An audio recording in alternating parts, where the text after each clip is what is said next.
Yo quiero hablarles a ustedes que nos están viendo en este canal. Muchos de ustedes son personas que vienen de distintas religiones, generalmente el cristianismo al ser occidente, y son personas que cuando digamos, están expuestas a lo que es el judaísmo, se replantean mucho de su forma de vivir, sus creencias. Y señores, esto no es un fenómeno nuevo, esto ya existía. Hace 2000 años existió un fenómeno, digamos, o unas personas que se les llamó temerosos de Dios. Tenemos aquí a uno de los mayores expertos del tema, si nos podría contar un poco quiénes eran los temerosos de Dios en la época del Segundo Templo. Hola, saludos a todos, encantado de estar aquí, Jacob, encantado contigo y con tu grupo. Pues mira, curiosamente los temerosos de Dios solo aparecen 4 veces en todo el llamado Nuevo Testamento y todos en el libro de los Hechos, que, eh, que es un libro sujeto a inmensas críticas por parte de todos los estudiosos cristianos. Yo no sé si tú conoces un libro gordo que yo he publicado, que sí, lo conoces, ¿no? Y ese, si ves ahí, ves que realmente no hay pasaje de los hechos en los que no critique su historicidad. Entonces en principio podríamos estar así, con las garras, ¿eh? Pero yo creo que es importante porque los temerosos de Dios fueron la base o parte de la base de la expansión de Pablo para, para conseguir adeptos. Bueno, entonces, ¿qué es un temeroso de Dios? Yo creo que hay que, no, apenas es o es difícil distinguir entre un ger y un goy. Los dos son extranjeros, ¿no? El ger quizás es el extranjero que está en la tierra de Israel y el goy es más amplio, puede ser el gentil en general. Bueno, pues lo que sí es fuera del Nuevo Testamento, lo que tenemos es la idea clara, porque aparece en la literatura grecorromana, de la atracción que existían una gran minoría por el judaísmo. ¿Por qué esa atracción? Primero, porque estaban hartos del politeísmo y admiraban a una religión que estaba dispuesta a dar su vida por la adoración a un Dios único. Segundo, porque las normas morales del judaísmo eran vamos, totalmente estrictas y definidas, mientras que no existían las normas morales como tal en el politeísmo por una razón. Una religión politeísta no es nada más que un culto a una divinidad que protege a una ciudad o a un pequeño estado, de tal modo que si yo le doy algo a la divinidad, ella a mí, un sacrificio, ¿no? Ella a mí me dará algo, que es la protección. Pero no hay más. Es decir, no hay normas morales. ¿Dónde hay que buscar las normas morales? Hay que buscarlas en la filosofía. Ahora, en el mundo antiguo no todo el mundo era filósofo y muchos eran iletrados. Entonces, ¿cómo oían las normas morales? Pues se iban a la plaza pública y allí la gente que predicaba la filosofía, sobre todo los estoicos y los cínicos, predicaban a su vez las normas morales que debían de seguir las gentes en su vida común dentro del politeísmo. Pues bien, estos temerosos estaban hartos de esta situación y entonces buscaban en el judaísmo algo distinto. Y otra cosa que es verdaderamente interesante, admiraban mucho los paganos lo que yo llamo la seguridad social. La seguridad social fue inventada por los judíos. Es decir, que un miembro del grupo, sobre todo en la diáspora, sobre todo una viuda, no se quedaría jamás totalmente desamparada porque todo el grupo la ayudaría. Mientras que eso en el politeísmo no existía. Si una mujer se quedaba viuda y tenía varios hijos, tenía que vender como esclavos, por ejemplo, a la mitad de sus hijos para poder mantener a la otra mitad. Bueno, total, que había una serie de personas que estimaban mucho a los judíos, pero, pero no tenemos fuentes apenas, de tal modo que si usted o ustedes van a un diccionario de la Biblia, prácticamente no encontrarán el lema, la voz o la entrada temerosos de Dios. ¿Por qué? Porque solo sale 4 veces en la Biblia, en el Nuevo Testamento, quiero decir, la segunda parte de la Biblia cristiana, y resulta que solo dice eso. Ahora bien, sí que tenemos un pasaje en el capítulo 15 de Hechos, habla por primera vez de esas normas que son las leyes de Noé, que solo aparecen en el Talmud, es decir, registradas aparecen en el siglo V.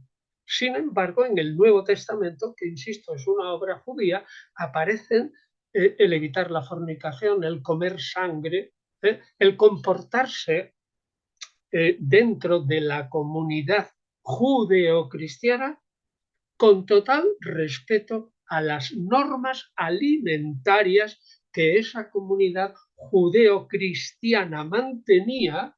¿Por qué?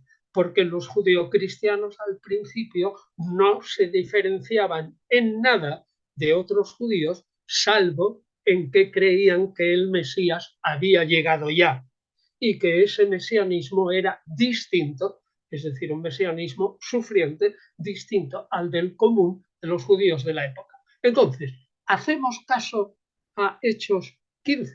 Pues yo le digo, mire, es uno de los pasajes de la Biblia cristiana que a mí me vuelven un poco tarumba, porque realmente no creo casi nada lo que dice ahí, porque se contradicen las noticias de un posible llamado concilio, es decir, una reunión en Jerusalén, de lo que habla Pablo en Gálatas y lo que dice Hechos en 15 no encaja, no encaja. Y entonces, como no encaja, yo no le puedo decir nada más que esto. ¿Qué es lo que hacía Pablo? Y aquí entran los temerosos de Dios. Pues lo que hacía Pablo era decir, yo vivo mi en el Mesías, estoy en la época mesiánica. Y entonces, ¿cómo expando mi creencia del Mesías? Bueno, pues y aquí viene lo importante. Pablo estaba convencido de que la promesa de Dios a Abraham en el Génesis en general, a partir del capítulo 12, pero sobre todo en el capítulo 17, incluye algo muy importante, a saber, que Dios hará a Abraham padre de numerosos pueblos. Y él lo entendió al pie de la letra. Es decir, si unimos Génesis 17, 5 con Romanos 11, cuando dice que el único que se salva es Israel, y unos cuantos judíos que se injertan en el olivo verdadero que es Israel, es clarísimo que Pablo está pensando que necesita injertar judíos, porque además es lector de Isaías y dice que Israel será para los gentiles, Israel, la luz de las naciones. Pues bien, Pablo dice, yo tengo que injertar, fíjense, en la única entidad que se va a salvar, que es Israel. Vamos, a ver, si usted va ahora a Beth Shearim y le dice que Pablo dice que la única entidad que se va a salvar es Israel, dirá, pues yo digo lo mismo, pues yo digo lo mismo. Y es que Pablo dice lo mismo, exactamente lo mismo, y eso es lo que digo que le falta todavía a los judíos actuales de caer en la cuenta que Pablo predicaba a los temerosos de Dios, es decir, a esas personas que amaban el judaísmo por sus normas morales y que intentaban, Hechos 15, porque Pablo decía, el que sea judío y crea en el Mesías tiene que seguir siendo judío. Y el que venga de la gentilidad, es decir, los goim, ¿no? O los gere, ¿no? Que vengan de la gentilidad y creen en el Mesías, no hace falta que se haga judío. Simplemente tiene que creer en el Mesías y cumplir con la ley fundamental, que es el decálogo, que está tanto en el Éxodo 21, como en Deuteronomio 5, si no me equivoco. Bueno, entonces los temerosos de Dios fue aquellos individuos a los que Pablo, una vez que salió de Antioquía, no sabemos cuándo, pues en torno, si Pablo siente la llamada, pongamos 2, 3 años después de la muerte de Jesús, que tampoco sabemos cuándo fue, si en el 30 o en el 33, pongamos en el 30, opinión común, si Pablo se convierte 2 o 3 años a la llamada y nos deja el judaísmo, simplemente dice, bueno, muy bien, yo voy, y esto lo sabemos por sus cartas y por los hechos, cuando yo vaya a una ciudad y vaya a expandir el mensaje de un Mesías que es judío, pero que sí admite a Gere o Goim, admite a gentiles, en un número pequeñito, porque los que se van a injertar en Israel no pueden ser muchos.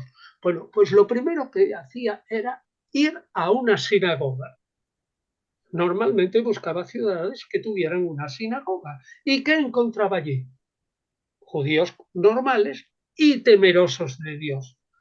La palabra de temerosos de Dios, yo no sé, como no sea Goyin Sedek, no sé si eso se puede decir de otra manera, porque no son prosélitos, no son prosélitos, siguen siendo Goyin Sedek, pero gentiles de la justicia, no gente. Y esos son los elementos fundamentales en los que Pablo busca, podemos decir, clientes, perdóneme la expresión, ¿no? Clientes para el Mesías Jesús.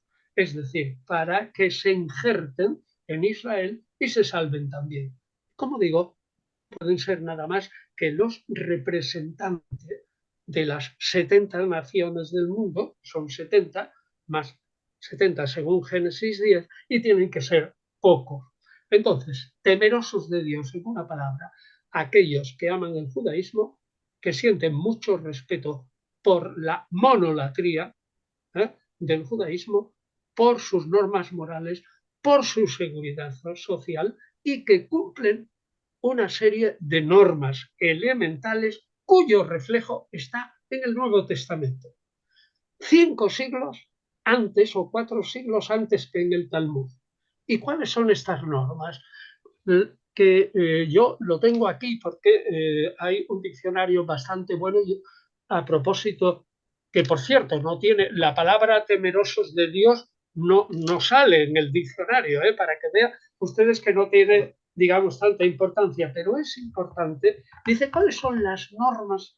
Las normas que en el Talmud han de observar. Primero, son 7 u 8.